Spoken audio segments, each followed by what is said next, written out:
morning, and welcome to Talk of the Town on 99.7, 1450 WHTC and WHTC.com. And we welcome you to Talk of the Town for this Tuesday, December the 8th. I'm Gary Stevens. We'll have a little bit of open line for you to talk about a few things between 11 and 11:30 this morning after the 11 o'clock news block. It's Tuesday, so the second, or actually the 10 to 11 o'clock hour will be devoted to yard and garden and other items with the master gardener, Jan Musin from the Brine Seed. Patty Vandenberg will be joining us at the bottom of the hour, next hour, with what's new around Holland. But on the second Tuesday of the month, our first half hour is devoted to an update from the Holland Museum. We have the Executive Director of the Holland Museum, Ricki Levine, joining us on the other side of our Zoom connection. Ricki, good morning and welcome back to WHTC.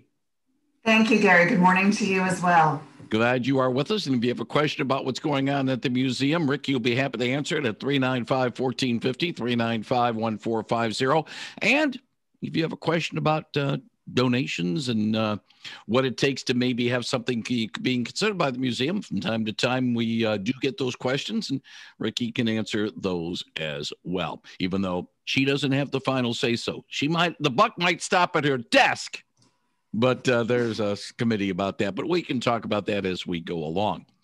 Ricki, is this one of those nice times in the calendar when we chat before the second Monday of the month? Because the second Monday has a free Monday situation. Tell us all about what's going to happen on the 14th. Sure. So the second Monday of every month, and this month, you're right, is the 14th. So that's next week. We are open in the evening from 4 to 7 p.m. with no admission charge. And we do that so we can really welcome everybody and everybody feels like they have accessibility. And, it is a nice thing because even though the Holland Museum is located in the old post office on 10th and River in downtown Holland and has been there for a number of years, you can certainly say it's an institution now in Holland. There are some people, maybe they're new to the area, but for some other people who've been around for years, I didn't know we had a museum. From time to time, they throw that line out, and hey, it's the time to get to know your museum a little bit. That's right. And, even if you do know that the museum exists and are even a member or have come frequently, it's an opportunity to come in and see what we have that's new. And we do revolve and change our exhibits on a regular basis. So there is always something that might be a little bit new for you to see. And we'll talk a little bit about those exhibits in a few moments. Monday is also a special day. But before we talk about that, we'll talk about some of the precautions that are in place right now. And let's do a nuts and bolts situation. The hours right now that the museum is open and the regulations that are necessary for those who wish to visit the Holland Museum. Absolutely. So we are open since we reopened in July, mid-July. We are open Mondays, Fridays, and Saturdays from 10 to 5, except for those second Mondays when we extend the hours until 7 p.m. And we do ask everyone to wear a mask. Our staff and our volunteers are all wearing masks. The only caveat is Monday mornings. If you are an individual who has a medical reason that you are unable to wear a mask, again, we want to make sure that you have an opportunity to explore the museum. So for the first 90 minutes that we're open from 10 to 11:30, we do allow those individuals to come in, not wearing a mask. Nobody will judge you. Nobody will question you.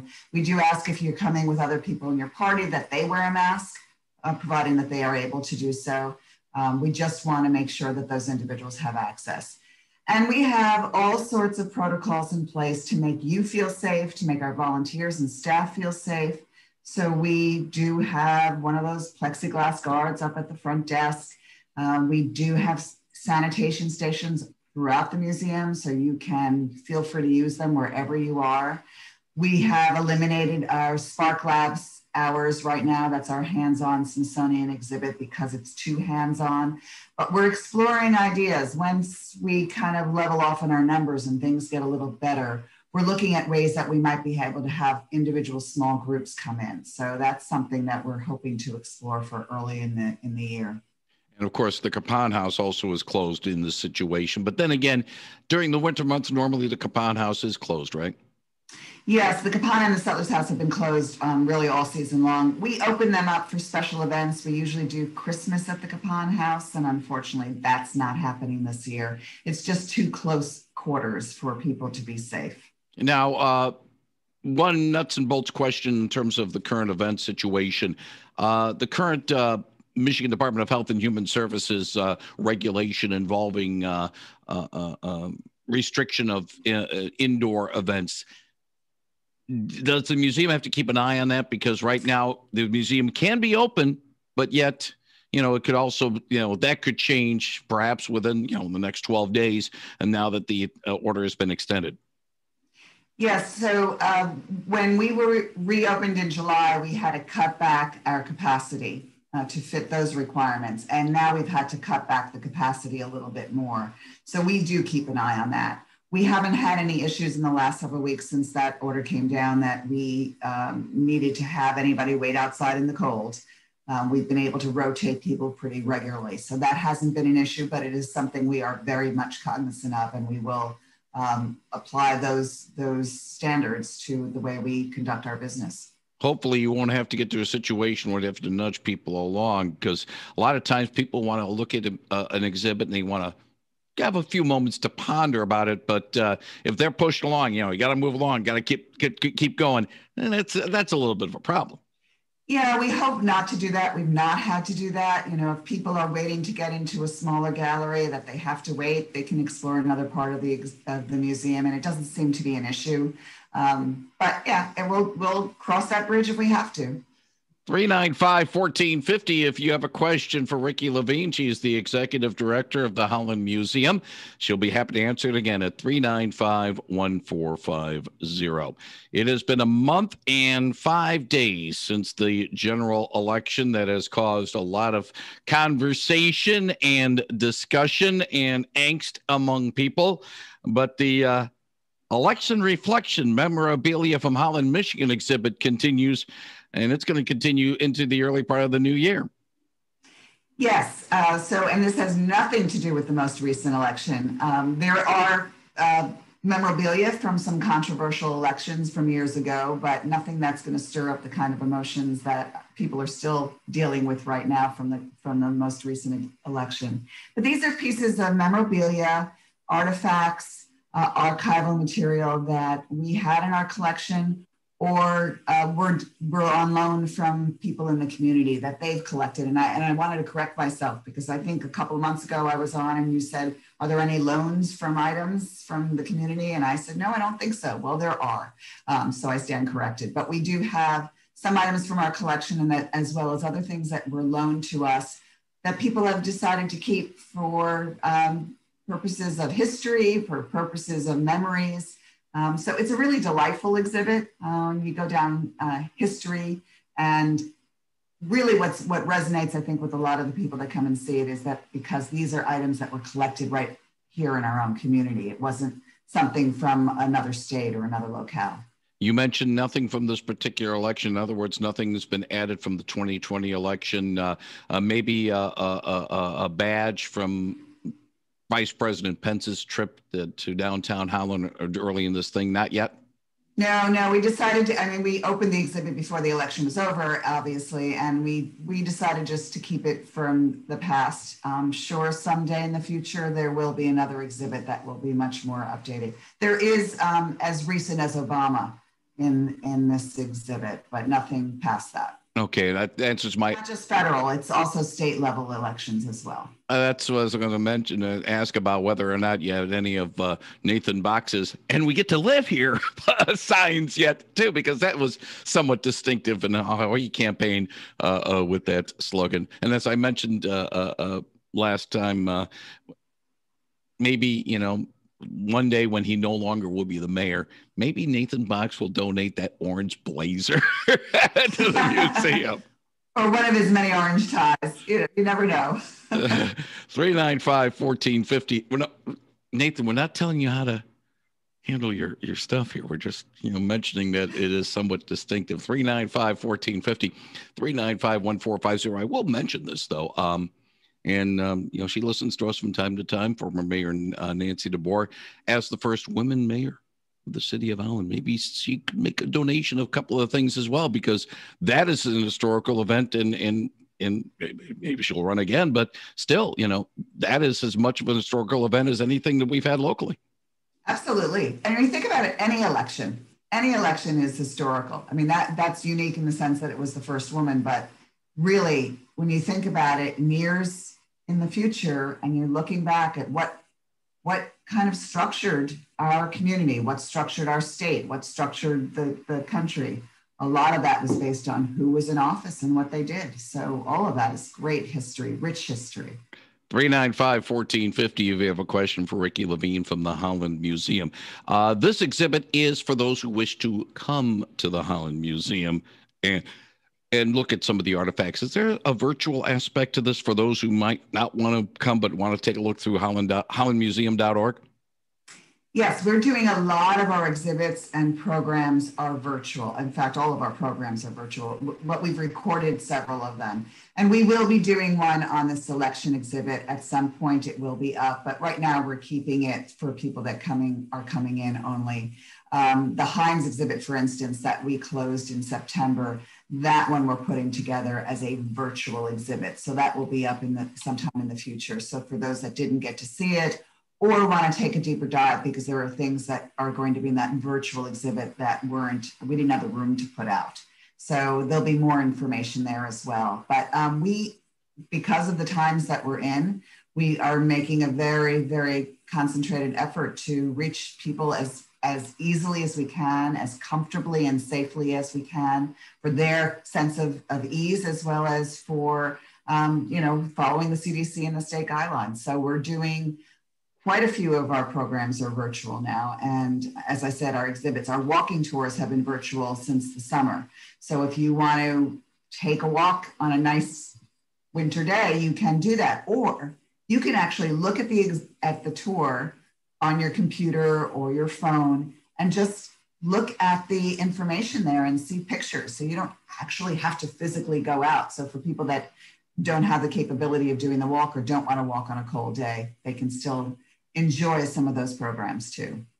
395-1450. Let's get to the phones. Good morning. You're on the line with Ricki Levine from the museum.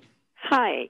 Quite a while back, you had a large exhibit on World War II and the concentration camps and so forth, and you had people speaking that you could see their pictures and then listen to what they had to say that lived in that time. Do you have anything on the Pearl Harbor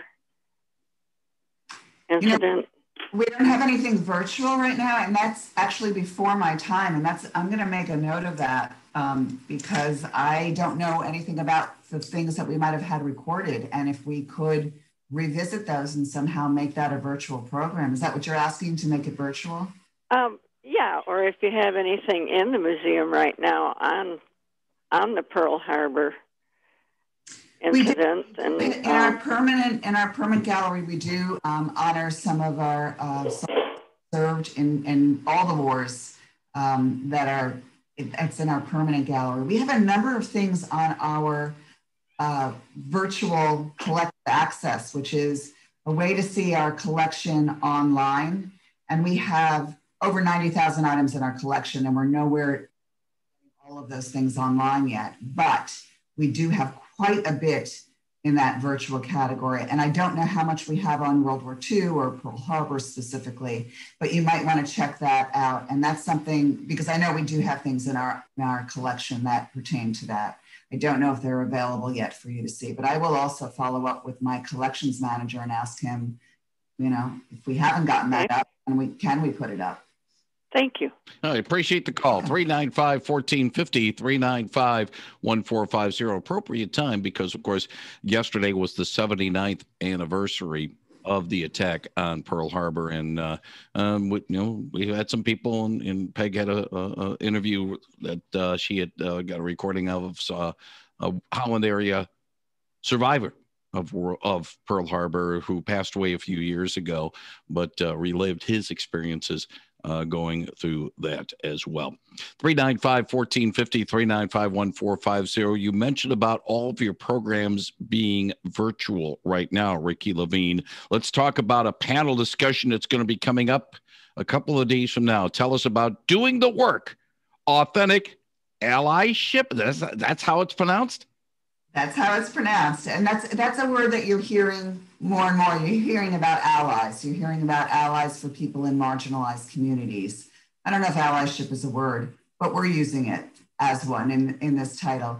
And this is part of our Cultural Lens series. And this is a series of programs that we have been putting together that talk about people in marginalized communities, celebrating our diversity. So not all of it is really the heavy stuff. Some of it is really fun and uplifting as well. And this is a group of people from different aspects of the community who have had a need for an ally. And it's a panel discussion that is being moderated by Christine Mwangi, who she used to work for LIDA. So she's got a rich background in this area. And she's going to moderate a conversation with these 4 different people and their take on what they need in the community of people that can be allies for them. And the time is from 7 to 8:30 p.m. You need to register through the website?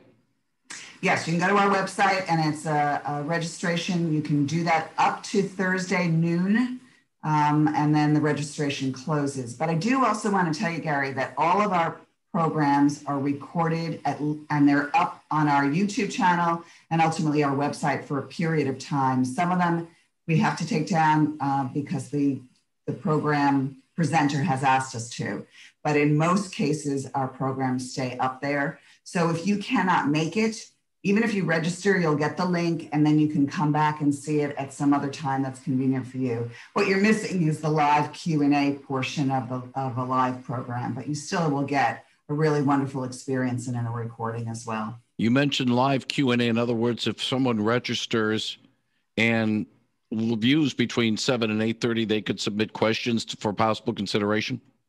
Absolutely. In fact, what we ask people to do when they register is if they have any question at that point, we will make sure that question gets to the presenters as well. But yes, we do a Q&A where we do a Zoom situation like what we're doing right now, and you just go in the chat box and put in your question. If it's a small enough group in attendance, we even make the microphones live.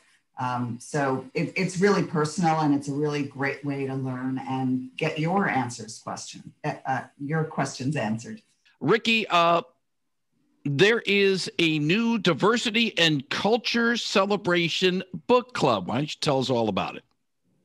This is really an exciting partnership. We're doing this with the Youth Global Initiative, which is another nonprofit here in Holland. And what we wanted to do was offer books with topics about people around the world. We started off with children, but we've gotten some adult requests as well. And all you need to do is go to the museum website and register and tell us what age groups you're looking for and if there's a specific topic that you'd like. And on a weekly basis, you can come in and pick up those books. They'll all be pre-packaged in a really neat tote bag for you.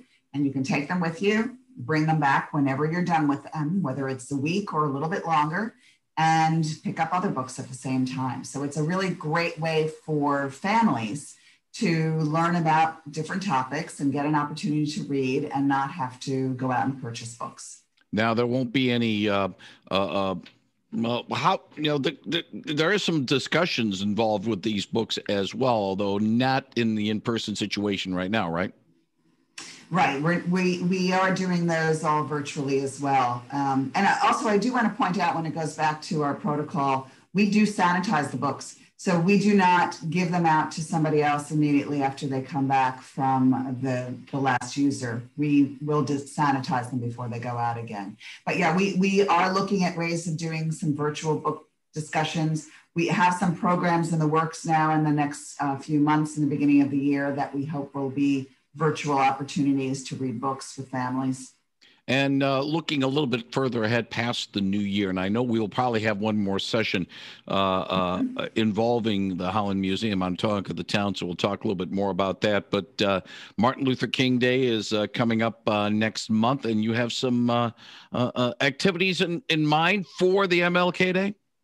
Yes, we've been opened up for the last 2 years on MLK Day, and generally Monday was not a day the museum was open, but we opened up our doors for free during that day so that, again, everybody has access. We will be opening them up for free again, so that will be another free Monday, the whole day, so that we can celebrate the Civil Rights Movement, Martin Luther King's legacy.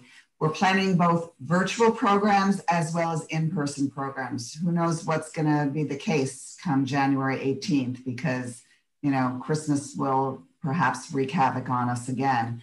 So we're planning for all opportunities. And even if we are open to the public, again, if a family is not comfortable coming in, we're looking at providing some take-home activities so that somebody can pick them up and do them at home, also things virtually. So we'll stay tuned for that, because we're fine-tuning some of those details, but we will have those on our website soon. And then, of course, be something we'll talk about next month. And finally, a Christmas gift, and we've mentioned it a couple of times. How about membership in the Holland Museum? That might be a good gift to pass along. How can people get involved, or how can they give the gift of the Holland Museum this holiday season, Ricki? You have a number of options. Certainly, you can go online to do that. You can give us a call, and we can do the transaction over the phone. Or you can come into the museum and pick up an application to register for a gift, or for yourself, a renewal. The other thing too, if you're coming into the museum, the gift shop has some wonderful things that might be great for either stocking stuffers or a little bit larger gifts. So think of the Holland Museum in your shopping altogether. Membership in the Holland Museum, that's not hard to have. There's different levels. There are, and you can go as easy as the basic membership is $35, which allows you for 1 year to come in anytime the museum is open, unless it's open for a special event. And you can always bring a guest. So it doesn't have to be the same person. If you're not married, or even if you are married and your partner doesn't necessarily want to come to the museum as often as you can bring a friend every time you come in. The family membership is $50. It includes 2 adults and children under 17.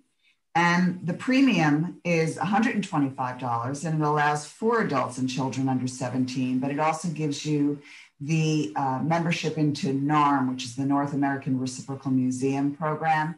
There are museums all over North America that participate. So if you have a NARM membership, you can go to any of those museums and not pay admission. And we're talking about museums in Chicago that are a hefty admission charge, as well as other cities throughout.